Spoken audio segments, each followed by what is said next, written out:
Hello, Ray. Welcome to the show. I am so happy you are here. How are you doing today? I'm here. I'm That's good. presently here, physically here, spiritually here. Thank you. You are so welcome. I'm so happy for everything we're going to talk about. Why don't we just start by just learning a little bit about you? Share with us where you are in the world, what you do, all those things.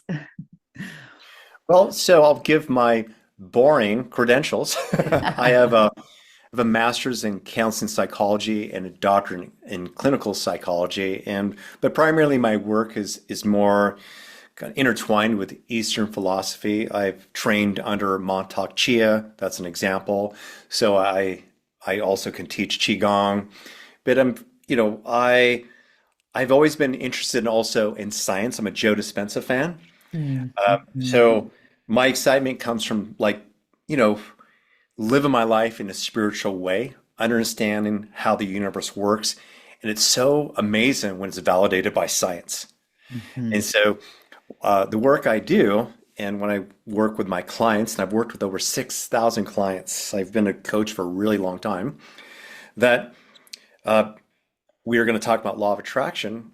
However, clients would that I see typically are working with me on like the typical things, trying to manifest a better relationship, manifest a better job, alleviate maybe tension, improve their communication. And what's always interesting with that is most of these people would not show up with the idea of like, hey, I want to be a better manifester. I heard this thing called the law of attraction, so I'm calling you Dr. Ray. They were always coming to me more to work with like life problems. But what the positive result would be when they would shift their emotions, their negative emotions, their self-sabotaging, say, patterns and beliefs, then the world seemed to become easier outside of them. That they started, for whatever reason, seeing more of the light in others. To maybe they started listening to better sides or better versions of people, to where they got that promotion, they attracted that woman, they started attracting things. And it's because we shifted their emotions, we shifted their consciousness. Because if you don't, what you keep seeing, what you keep attracting, and the way you interpret it is going to be the same. Mhm. So when we want to attract great things, then we have to feel those great things right now, whether it's walking our dog, eating a cookie, or gardening, or whatever. That the more and more we are in our joy, more and more we're feeling good, then things become easier. Things show up much faster. And if there are people who've listened to Abraham, and I remember when uh, I got my doctorate, and there was a time in my life where I made things so damn complicated. And so I would hear Esther or I hear Abraham say, just think of something you like for a moment, like a cookie or something. I'm like, wait a minute, you're not doing the shadow work. You need to go deeper. This is just blah, blah, blah. And I get it now. She was absolutely correct. And it was this, that she was trying to shift a participant's consciousness to something that was more open at a higher frequency. Mhm. And that's all. And that's all it takes. And so for me, my work in the law of attraction, it encompasses all of that. And it's this, it's where, sure, we have earth problems. Sure, we might have relationship issues. And if we don't work on ourselves, we'll keep repeating the same pattern over and over and so forth. And when we end up shifting who we are from the inside out, and I'm not talking about faking it, I'm talking about where we become our authentic self, then the world just becomes more beautiful. The relationships become richer, and we attract the things that we really desire. I love that so much. And I love that you blend so many, just listening to you. It's like you're blending psychology with, like spiritual awakening type stuff, law of attraction with who we are being and with what we are doing, but from that place of being. And it just feels to me, that's the way that I see this. That's the way that my channel describes it to me, is like it's an accumulation of all of it. It's not one thing. It's not just psychology or just shadow work or just, Mhm. meditating or levitating or whatever you're doing. Mhm. It's when it comes all together. And sort of my perspective on that, it's like for a full bodied human experience, because we are spirit, but we are also human. The part that I have to learn so much, it's like I'm way more comfortable out there. But Mhm. coming here, being human, stimulation, identities, responsibilities, dreams, goals, all the stuff, it can feel very tricky to go, like you said with Abraham. Well, I can't just think of it. I can't just put my thoughts there. Like you said, what about inner child work? What about shadow work? And I love that you kind of came to that realization. And it's also a little bit of both. My perspective, anyway, is that everything Abraham says, or the law of attraction for what it is, it's true. It is Mhm. true. Mhm. And it's that shifting who we're being. And sometimes we need a little bit of shadow work to illuminate some of the things we've been doing. But we don't need to always stay in that either, Mhm. because we realize life is always feedbacking off of us. And as you said, open up to that greater perspective. So much more can come in than just chasing the next limiting belief, chasing the next ego, whatever. Oh, Mhm. I got to get rid of my ego like that. Let me know the last time that anyone ever got rid of their ego. Have you ever seen that in all your years? Anyone ever get rid of their ego? It's funny you share that because I was talking to my girlfriend today about that, and it was more me saying that, you know, more accurately, what we are attempting to do is have an integrated, healthy ego.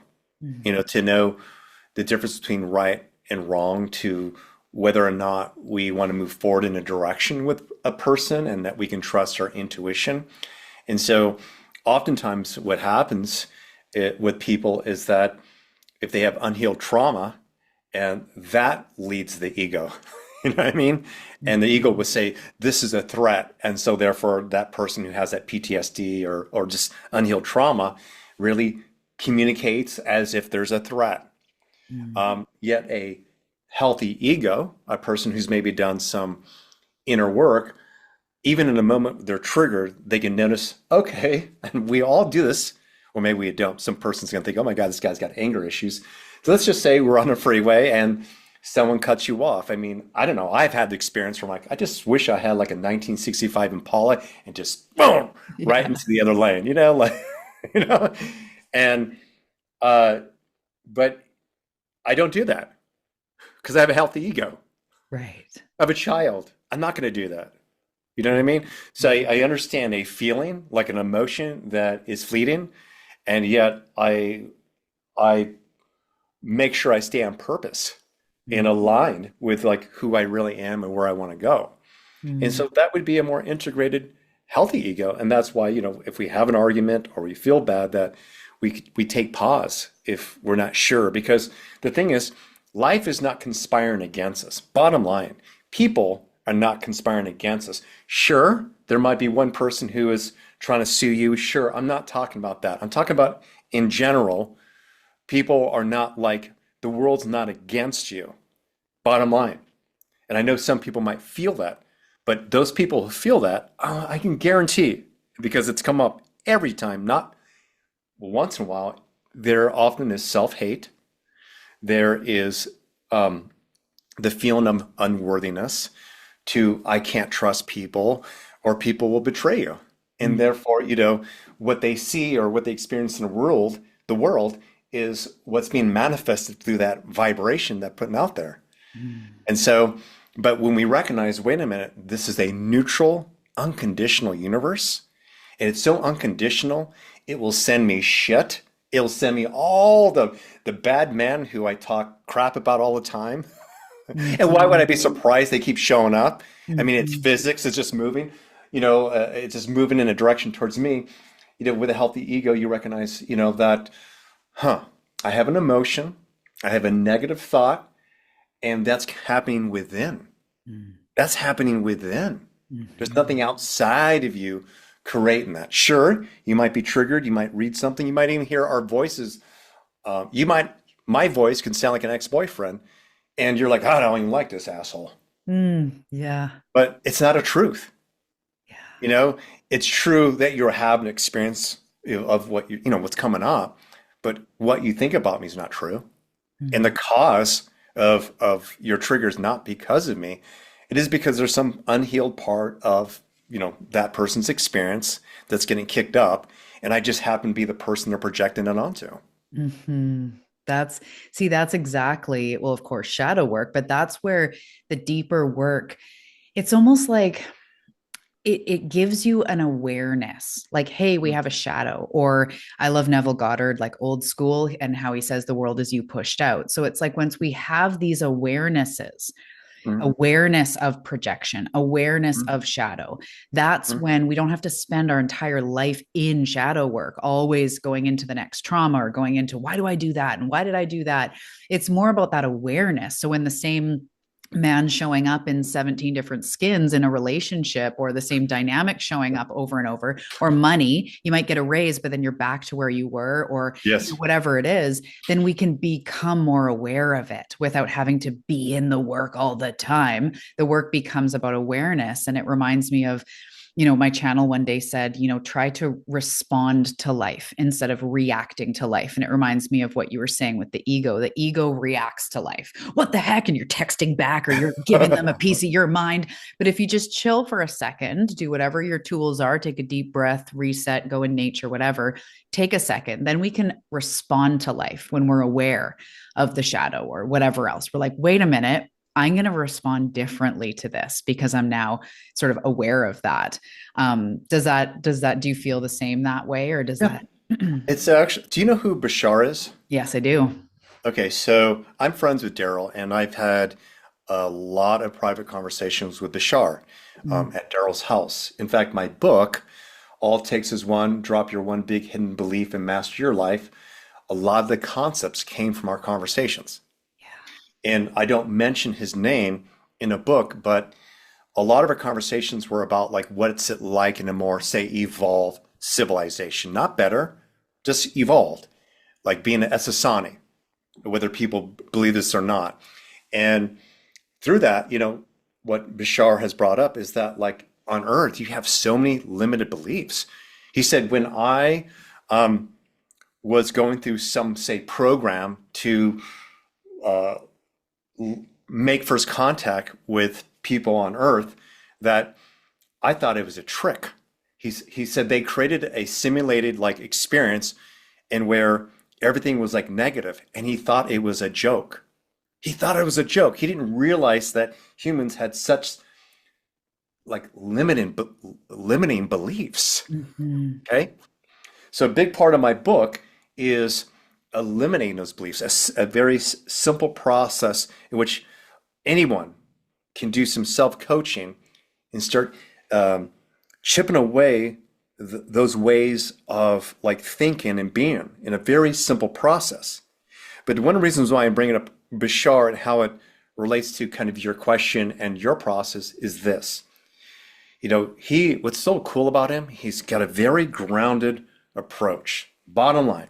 Mhm. And so if a human says, I'm going through this and this is my experience, he'll always say, what are you going to do about it? What are you going to do about it? Every recording, what are you going to do about it? Because he says that you're here in physical reality. You chose to be here. And physical reality is just as important as the higher realms. Get back in your body and live your life because you came here. This is your learning. Mhm. And so it always comes back to being in your body and taking action. Mhm. But he also tries to keep it really simple. And people will say, they'll ask him, do crystals work? Does astrology work? Does therapy work? And he always answers, you're all unique and you have your own permission slips. Some people do past life therapy, some people meditate. It doesn't really matter because or you maybe some people look at the cross, the Mhm. crucifix. Mhm. But it is your relationship with yourself still. It's just that it's a reflection with whatever that permission slip is, whether it's ayahuasca or praying or being surrounded by crystals. It's all the Mhm. same thing because it's all comes from creation. And so, Bashar says it's all made of the same matter. I'm made of it, you're made of it. And so therefore, one is not superior, over the other. Hmm. And so that's why some of you will find yourselves really excited when you do that one thing, and yet someone else has tried this other thing. You can't do it. You think you're procrastinating, but it's just not your highest excitement. And so Hmm. therefore, he just really validates that, you know, what's most important is that what you choose that works for you. Hmm. Bottom line. I love that so much because this is the place where we realize like no one guru, no one teaching, no one deity, no Mhm. one God has either is everything, has all the answers, but also is one path. Like that's my perception is it's not just one path and that's going to be the path to enlightenment, as you just beautifully said, that Brashar says is like it's your path to unfold. And Mhm. Ram Dass talks about that, where people will say like, "Oh, Ram Dass, like, should I meditate?" He's like, "Yeah, sure, that's a great experience." He's like, "Or should I, do this?" "Oh, yeah, that would be a great experience." "Should I get married?" "Yeah, married's a great experience." "Should I not get married?" "Oh, yeah, that's great too." It's almost like that's not what it's about. Is the should I's Mhm. and the should I's and the doing it right or wrong and the all or nothing and the black and white. It's carving out that path in the middle and finding those truths for you and what resonates. I love that you touched on procrastination and self-sabotage. Is so many people all the time, as I know you've experienced, go, what's wrong with me? I can't do this. I can't do the 30-day thing. I always say I want to do something and I don't pen. And it's not that there's anything wrong. There's levels of things that may be going on, or like you said, something may not be aligned with your truth. It might not be what you really want to do, or a million other reasons, but we get so in our heads. And that thing you said about the limiting beliefs, people are always looking for like a limiting belief, limiting belief. It's like it's something that limits you. It's a belief that limits you. And Yes. contrast to spirit that is completely unlimited with pure potential at all times. We sit here and go, I can't do that. I'm this age, or I'm this, or it's that way. And we get ourselves in these boxes. Yeah. There's a reason why Abraham has mentioned this little technique because it's so simple. And it's just imagine a parking spot available. That was like uh, one that she would always share with participants. And it's because it was simple, because we don't have such an emotional attachment to whether or not we get parking or not. Mm-hmm. It's not higher charged for that Yeah. person. You know what I Yeah. mean? Now I Yeah. now get it. And so I mentioned to you that in Santa Monica, I led a law of attraction group of 10,000 people. And um, people were showing up, after seeing The Secret, because I started the group right after The Secret. And they said Very smart it business was, move. I know it was. I'm pretty good at marketing and things like that. But so uh, what was showing up is like these people were saying, it was easy at first. This is the law of attraction works for me sometimes, and sometimes it doesn't. That is what I'd hear. I go, so it works for you when you get what you want, and it doesn't work for you when you don't get what you want. Yes, I said, it's the same feedback loop. I said, when you don't get what you want, it's probably how you're feeling. You probably created this, or that it is what you need to graduate and up level yourself to the next new version of yourself so you can create those things or attract those things. Yeah. So it's that. And so, in the workshops, I have to teach people that the universe is so unconditional that if there could be one person who says this life is beautiful, there's so much ease and things are so easy for me, and they're naive, and you might not even think this person's spiritual. Hey, let's typecast this person. Let's just imagine it's the person in Oregon, since I'm here, and it's this dude who just has a salmon hat on, and like he's like, oh, it's gonna be a great day. I'm gonna catch a bunch of fish, and but it happens, and just everyone's friendly to him in his universe or his reality experience. Life is great. It just works out. His mind is innocent and so forth. Then you have another person. Let's just say he's educated. He's totally in his head. He's pessimistic. He doesn't trust the government. He thinks people betray you, and the universe unconditionally will tell him that he is right. Mhm. His parents betray him. His his boss fires him without notice to everything matches the hardship that he predicts anyway. Mm-hmm. And so I see this. So the law of attraction, when we see the things that we do not want, at least for myself, I get excited. Mm-hmm. I get excited because it's a new challenge. It's a new challenge that I can figure out, I can learn from, and then I can move in new action that can better my life. That is so powerful. I love that because the contrast, the triggers, the bill showing up when you're like, what the hell? I'm trying to manifest money. How did I get this big repair that needs to be done? It's the opposite. It's not working, right? It's those are little portals to, not that it's about everything happening faster, but they are little portals to express growth Mhm. because it's giving you that feedback of something is in the way between you and what you say you want energetically. There's a belief, there's a funk, there's a pattern, there's a perception. And that thing continually showing up is literally because the universe loves you so much. I was having a time a while ago where I just like, I deal with, everybody deals with 3D things, but I have chronic pain and different things that I'm healing through emotionally, physically. And sometimes there's these lows where I'm just like, why is this so freaking hard? And especially Mhm. being a channel and feeling so comfortable out in the cosmos. And I get that more than I get 3D life. And sometimes it's like, why is this so hard? Why is the law of attraction? Why are we in this box? Because when you're on the right side of it, it can feel amazing. But when you're Mhm. stuck in your own shit, it can feel like this life is so hard. And so I had this Mhm. moment and I heard Source say, law of attraction exists because God, Tao, universe, whatever, loves you so much. It's the eternal mirror to give you, to show you, to be Mhm. present with who you are. Like we love you so much. That's why the law of attraction's real. And it took me a while. It broke my mind open a little bit more and was like, yeah, you know what? Like that feedback system. If we're Mhm. going, what's wrong? How am I blocked? Why can't I? It's right there. Mhm. What's going wrong, or how can I attract more of this? It's right there. And that's the law of attraction. So I'd almost love to hear your perspective, like building on that, why the law of attraction is a thing, or just how it actually is helping us to move forward and to grow. It reminds me of something Bashar shared. It's really funny, and he's said it a few times. When someone is in a hot seat, he gives them the instruction manual for success, and they continue to argue for their limitations. Mm. And his response is this: listen to how you're talking, listen, feel your energy. And he says, if you're to look at a mirror, would you ask the mirror to smile first, or would you smile first? Because if you show up with an angry face, guess who's looking back at you? Mm-hmm. You have to smile first. You need to take personal responsibility and smile. Don't expect the world to do that which you can't. Mm. So,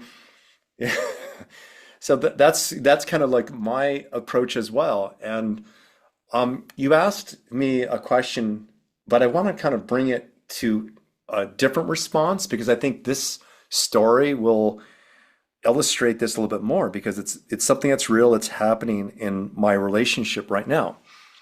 So my girlfriend's a coach. She's been a coach for about 20 years.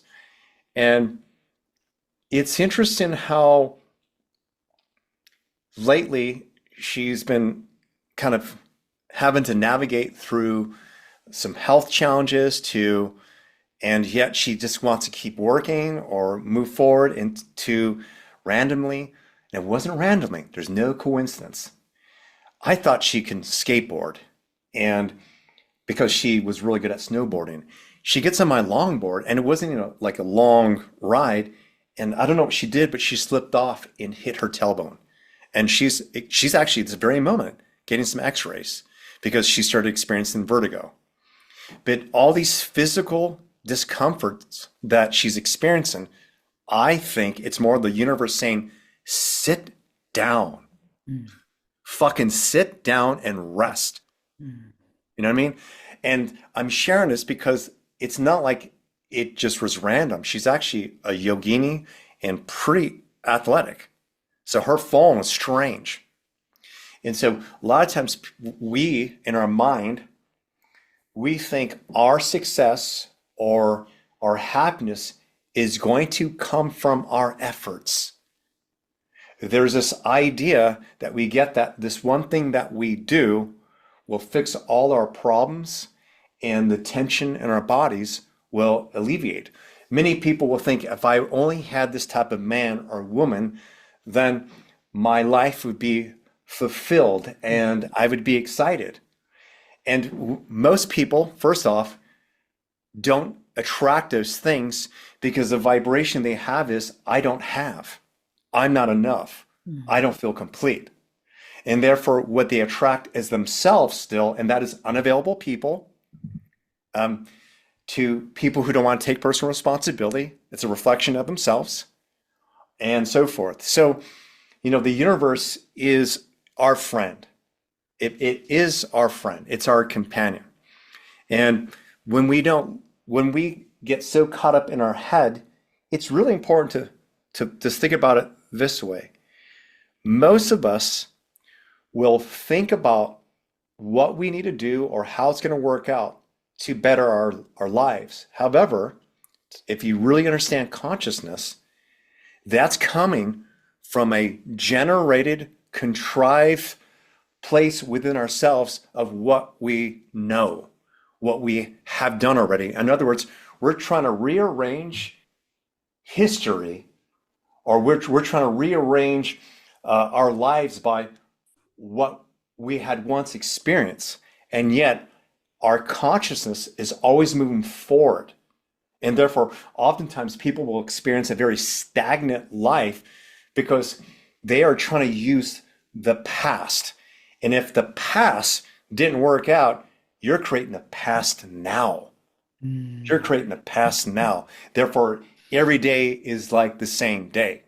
And I'm going to bring up Bashar again, is that he has shared this, and it's that humans, in order for humans to kind of understand the past, he said that there's this idea that when you have a memory or you think of your childhood, specifically if you are working with a therapist, that experience is coming from some part of your brain and that it's a memory in the past. However, because all things exist now, he says what it is in this now moment, you're thinking about yourself as that child who's victimized. In this now moment, you're generating emotions and energy of what had happened. In other words, you're experiencing it now. However, for your linear mind to understand it and to articulate it, you will talk about it as if it's coming from the past, but it's being generated in a now moment. Mm. Hmm. Okay, everybody listening, go back like a minute and listen again, times about three. That is so true. And that's where people get so tripped up on like, what do you mean time isn't linear? This thing did happen when I was a kid. It did. It happened in 1980, whatever, whatever. Yes, okay, it happened. But when you're reliving it now, you're bringing it into the now. And life isn't only ever evolving now moment. So Yes. it's like we had pain then, and then we're also creating the pain now. And then we're going to create it and now again in 10 minutes, and now again tomorrow, and now again. And that's so powerful for us to realize. And I just love the way you said that. And yeah, it's so powerful. Is that why what you touched on a few minutes ago, you said when you start to get things you don't want, you can smile at them or laugh or something? I'd love to hear a little bit more about that. Absolutely. I have things that, well, first off, I'll my life has only moved forward. I mean, everyone's, by default, we're moving forward, even though it doesn't look like it for most people. Let's say that for the last 20, 30 years, I have manifested more money. I've accumulated wealth. I've created things. I'm in a good partnership. I have a good relationship with my son. He's with me full time. I have a great co-parenting relationship. My life is really good. I absolutely have zero drama. Zero drama. So there's a lot more quietness in my life. There's a lot more opportunity to take pause because of this. And what has happened since I have been living in Ashland, Oregon, is that for whatever reason, I attracted this experience to finish my book and to really understand the feminine a little deeper, to understand the sensitivities of, say, those who are like offended easy, to even learn how to soften my communication a little bit, like all of these things. However, in my personal life, when it comes to meeting men and friendships here, people are really flaky. People are really flaky, and it's known. And so, there's not a lot of masculine men here. Women complain about it. I recognize it. So I haven't developed a lot of friendships. However, I manifested this. I attracted this. Okay. So on paper, it might look perfect, such as I have a beautiful woman. Her son is close to my son's age. I have a great family. Um, Everything has supposedly worked out. However, because I'm a spiritual, forever unfolding, conscious man, that I'm still being challenged in some shape or form by life itself, because I would prefer to meet more men here. I would prefer to have maybe a little more exciting things to do here. But I am where I'm supposed to be this very now moment, because the universe is unconditional. And also, the universe didn't promise me that when I would manifest all these things, I would be completely happy. It was just for me, I thought these were those things to, even in my mind, I thought this would help like raise my son in a calmer environment, and it has. But who I am as a man is still wanting more, still wanting to learn. So while physical reality has showed up in a certain way that looks like I've created success, that I'm still challenged with like the friendship part. I'm still and what I'm doing, I'm actually moving. I'm moving in June to a different area, and but I took the learnings here. I made the best out of it. I still have community here. I still think it's beautiful here.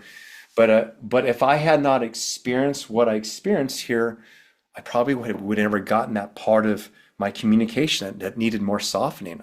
I was raised by a Marine. My dad was in the Marines for 30 years. I was literally raised by a commanding officer. So, you know, and this place is so yin. It is so yin. So while I wanted to attract the house, the woman, and then this perfect environment, what I also attracted is how I needed to grow, the perfect Mhm. environment. I would have never finished my book if I were not here, because I say didn't have friends to hang out with or men. What did I do? I wrote my book. Yeah. So this is, and so I'm sharing this because I manifested this, but it still wasn't perfect, but it was perfect for my learning. Mm. I The love. imperfection of it was the perfection of it, because I am softer. I am more relaxed. Mm. I've hopefully become more humbled. That So, that is so powerful. And sometimes in manifestation, people, especially when they start their journey and they're trying to figure it out, they get really down on themselves because they hear people say, well, if you don't like it, you manifested it. You manifested the debt. You manifested the relationship. Like it's a blame game. But I love what you're saying here. It's like taking responsibility, not even that it's all personal, because a lot of this is source, is this loving universe and that wants the best for you and what you've said you want, but just recognizing we co-created this, but mhm. without the shame of, well, you created it and then now what, right? Like we almost get shamed into like, why do I keep creating, or physical pain? You created that with your emotional this and that, but that doesn't serve us. So I'd almost love your perception if someone came to you and they've realized like I'm the creator of all of this. So what about the things I'm creating that I really don't like, without shaming myself? I'd love to just hear you speak to that for a few minutes. I don't know why I'm thinking of this, but so this is a friend of mine who I don't talk to anymore because he kind of got spun out on things. I'm not going to go into it. Maybe like too many ceremonies. I don't know, but I'm not judging it. But He had a ex-girlfriend. They kind of maybe were just hooking up here and there, but she became a friend of mine. She's really cool. We're still friends. And she went on a date, and this guy actually tried to like make out with her, grope her, and she ran out of his car. And of course, she was shocked and so forth, but she took care of herself. And when she spoke to my friend I'm talking about, he actually said that. Well, how did you manifest that? How did you track that? Like rather than really connect to the hurt Hmm. that she was going through and that connection for her to kind of discover what it was that she needed to discover within herself that created that or attracted that. They ended their friendship, but I actually worked with her. I coached her. And what came from that for her was first off, let's just recognize that fucking hurt. That was Hmm. fucking scary, Hmm. right? Okay. So she needed to honor that for herself. Hmm. And then it went into other situations where she feels as though that she ignored the red flags. To it led to, oh, like I need to speak from my truth. I need to become more authentic. And so she got the learning from that, and she didn't shame herself. Hmm. But she did feel that initially from that other coach.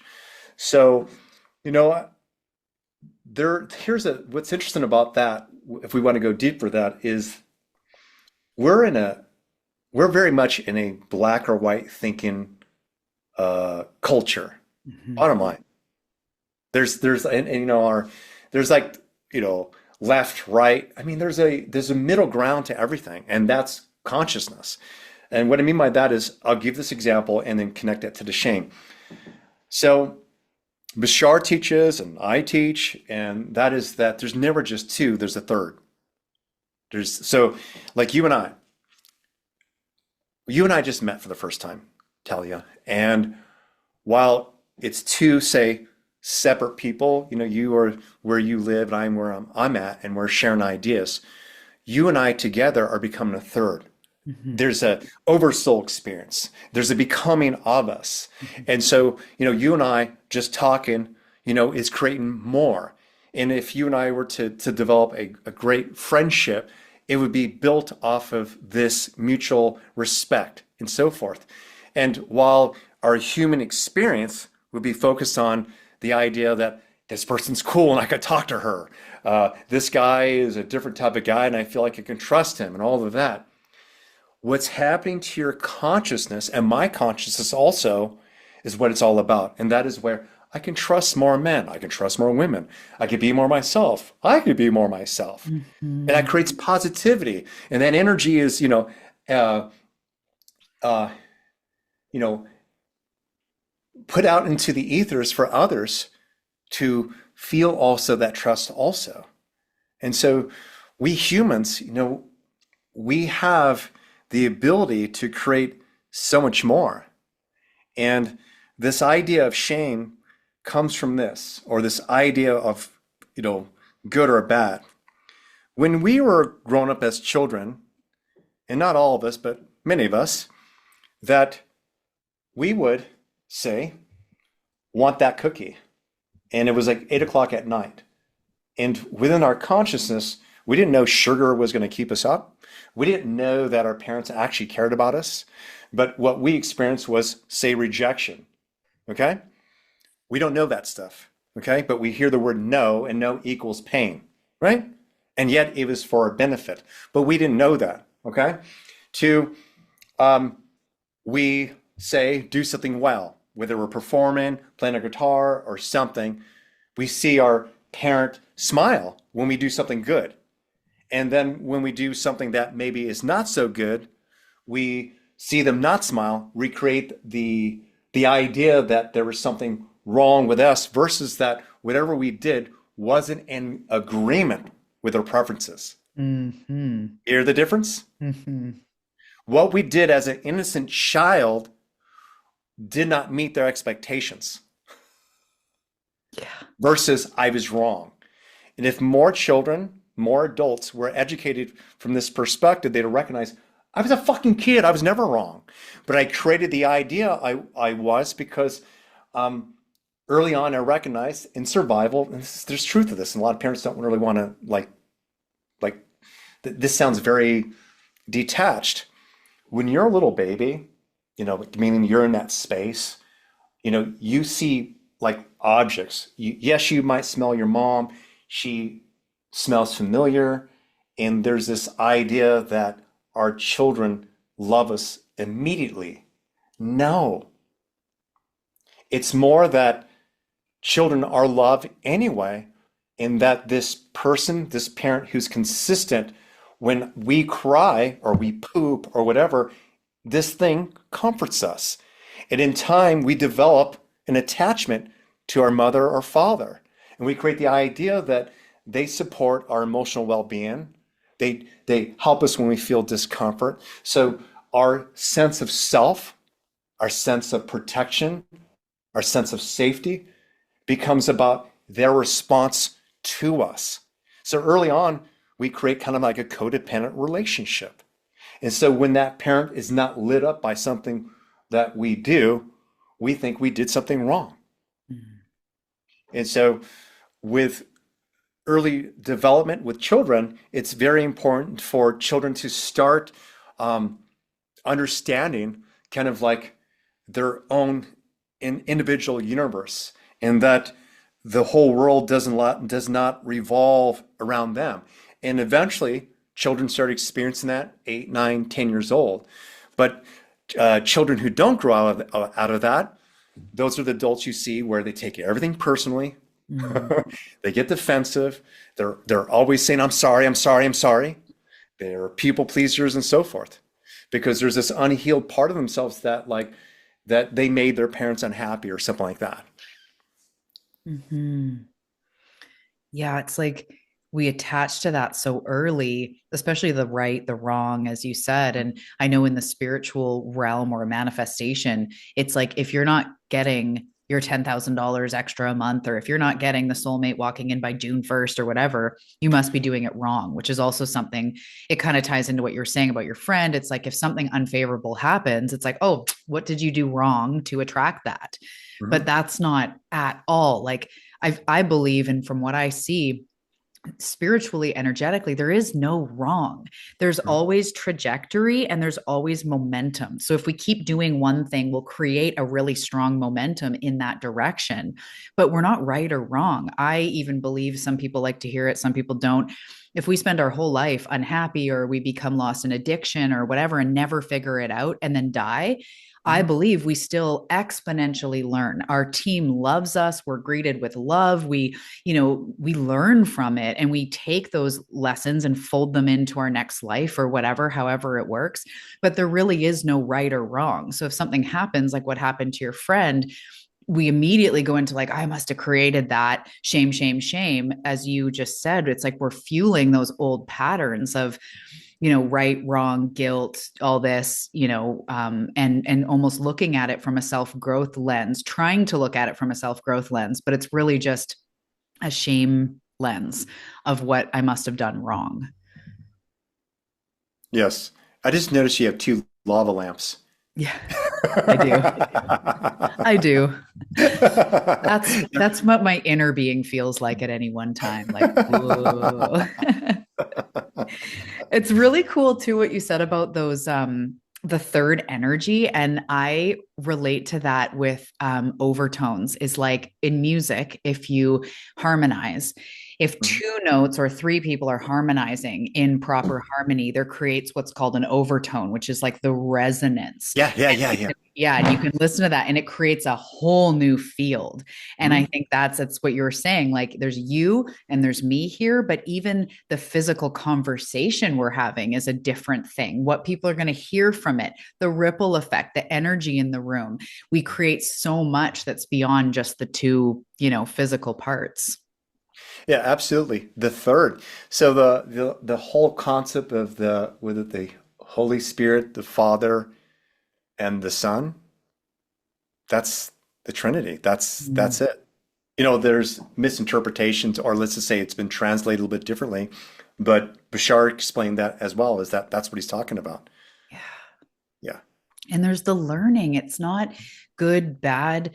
Mhm. There's more, there's meaning, there's all of this. The other day, I'll just really quickly, I was filling up gas, and it's funny just relating to this question or the story you said about your friend.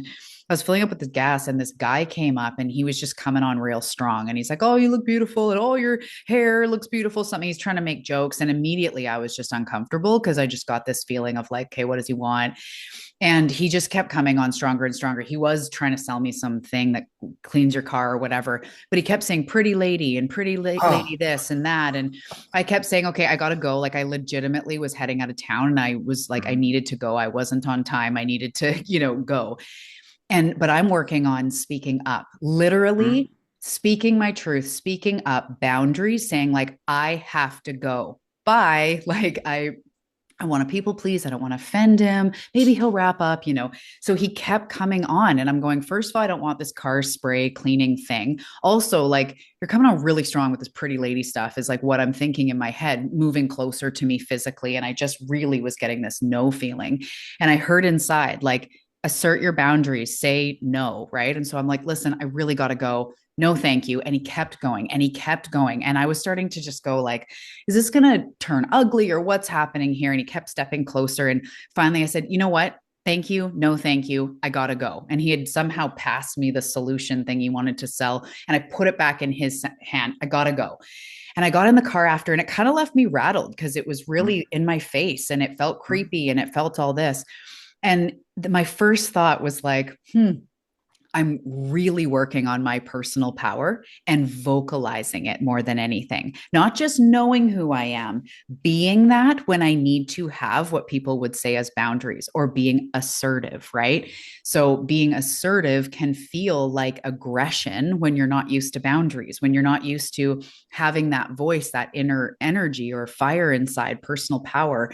And so I drove away going, good job, Talia. And I felt really proud of myself. And I've reflected, even though it just happened a few days, several times on how that was exactly what I've been going through. And it was a perfect opportunity to practice boundaries. I ended up being safe. It was fine.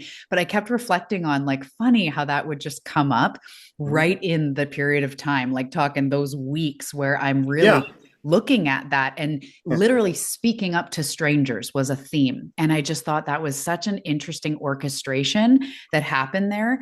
And we could walk away going, that was bad, or that was this, or what the heck, or why am I attracting this? But I really walked away going, that was good. Like I feel a yeah, little bit of that sacral solar plexusy energy of really saying no and moving on and not being, not wanting to just people please. So anyway, I just wanted to add that in because sometimes these little moments happen and I'll go, what was that helping me to practice? What was the yes. medicine in that? Not just what a creep and ending on that thought, but actually that was powerful. That was hard for me to do. And I kept going, like, be a little bit more assertive. Okay. And I walked away going, okay, I'm proud of myself. I did it. So anyway, just wanted to share that little, Yeah, little there's story. some people could, like women, could have that experience, and the person they say they tell to fuck off or to learn how to practice their boundaries, it's low risk. It's a stranger. So imagine a woman's like ignoring the red flags, attracting narcissistic men, and those men manipulating or crossing boundaries, and them never learning how to say no, or because it's intimate, there's just more to risk. So Mhm. I've seen women break out of that, and then you start dating some guys, and that stuff starts to show up. And the way that, if they use it in a healthy way, is that those people who they're just getting to know, which is why they call it dating, is for them to say, I don't want to go out with you on a second date, or I don't feel Mhm. comfortable meeting you before it even happens. So it's just practice. And the universe is giving you that to practice. It's such a beautiful thing. Yeah. Yeah. I love the way that you say that. It's just so grounded and real. And, again, it's not us just creating stuff because we're bad and we're doing it wrong. Mhm. It's these opportunities, these opportunities to practice these things.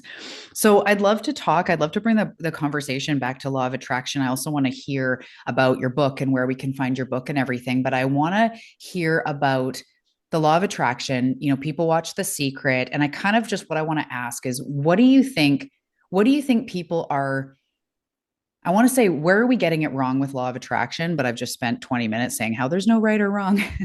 But so many people find it and then say it doesn't work, or I can't, I've been trying to law of attraction money into my life or a partner, whatever. What do you think is the part that we're missing as far as like mainstream stuff, manifestation? What do you think are some of the things that we're really missing the memo on to allow us to see it in a different perspective and actually, feel some of those things like you're saying, the things you've manifested for yourself? So what do you feel most people are kind of missing in that, or how it's taught? But most people are coming from scarcity, bottom line, scarcity. So they don't feel complete within. So the things that they want to attract is to complete them. But you can't do that by changing the world around you. I'll give you an example. I This really happened. It's really interesting.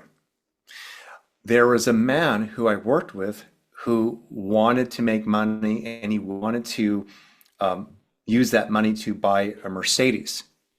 But the reason why he wanted a Mercedes is because he thought it'd be easier to get the ladies.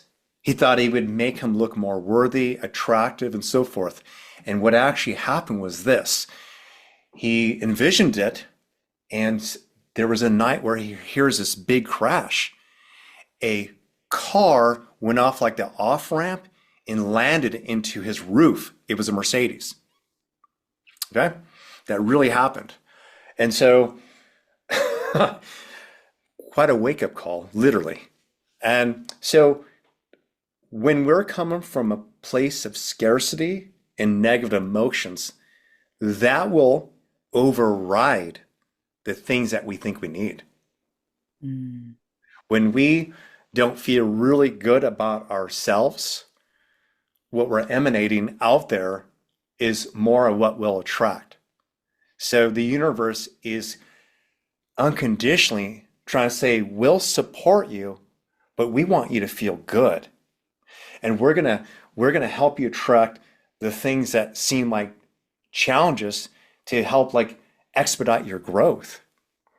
Abraham shares this in a recording, and I have it saved. I'm not going to play it here, but it's a very difficult conversation for most people to hear, particularly parents or children who experienced, molestation or something like that.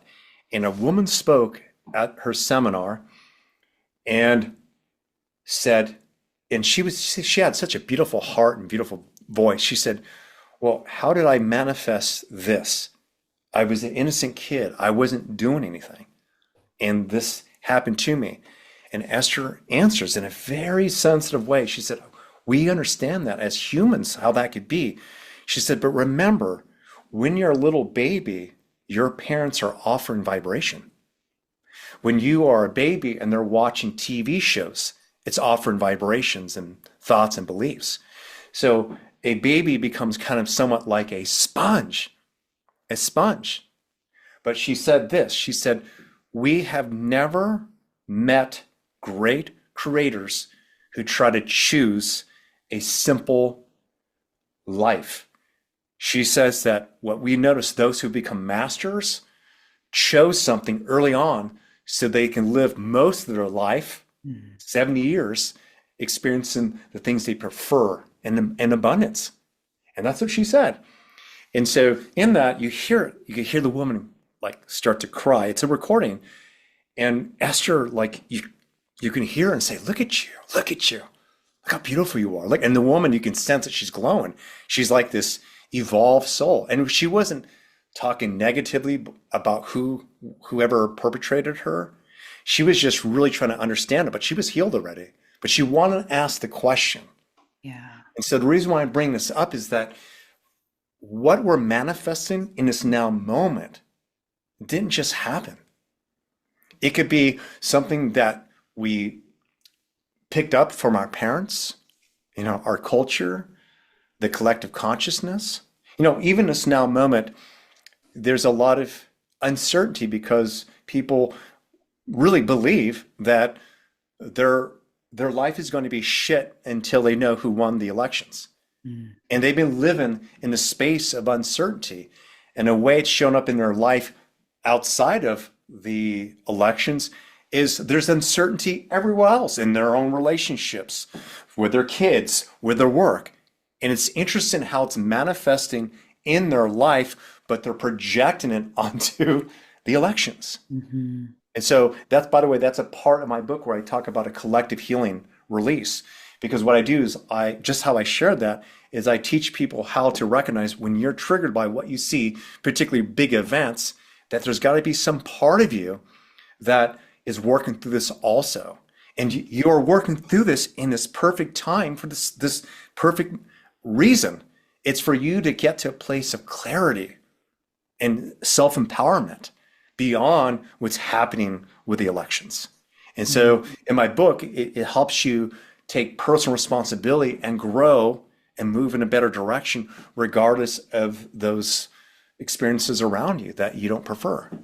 Yeah. Oh my goodness, that was so well said. I just agree so much. A lot of manifestation right from the very beginning is built on shaky foundation, not because the teachings are wrong, but because, as you said, it's built in lack.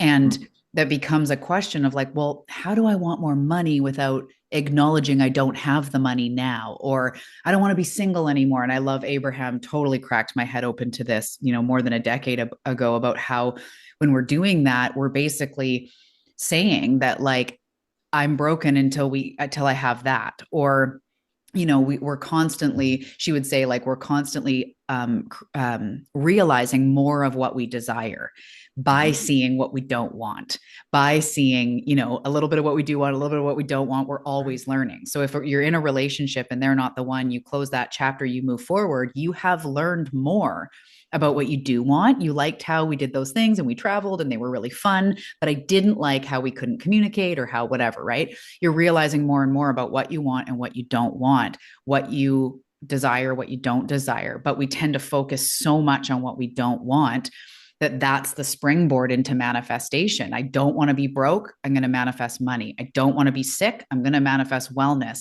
And as long as we're saying, I don't want to be broke, I don't want to be sick, unfortunately, that's all we hear. That's the operative word. That's the dominating energy is broke and sick. So, I totally agree with that. So much of manifestation is because I want something I don't have, and my life will be better when I have that. So I'd love to hear you even talk, even though this is what we've been talking about, but if there's anything else you want to say about that nuanced work of how do we desire something without living in the fact that we don't have it, and even just your personal take on that. Yeah, really simple. As an example, I am working with a client, and yesterday, so he is waiting for something to settle. Mm. And when I say settle, it's just, it's not a lawsuit, but they finally are reaching an agreement. But it's like as if his life has been on hold for 6 months. And what I did was a guided imagery, and I invited him to recognize that there's a part of him that knows what he wants already, and that there's a part of him already living that life because everything exists from this now moment. I said, because if that were not true, you wouldn't be experiencing the contrast right now. So in this moment, you know what you don't prefer and you know what you prefer. And until we experience this contrast, we don't know. I said, however, the that part of you, that version you want to be, it's not going to happen when they say sign the contract. It actually needs to happen now. Mm. It has to happen now. And I want you to pretend it just happened. Who would you be? How would you be operating? And so that is his homework assignment. And for him to step into that, and he's practicing that. And that would be where he's calmer, he's more present with his family.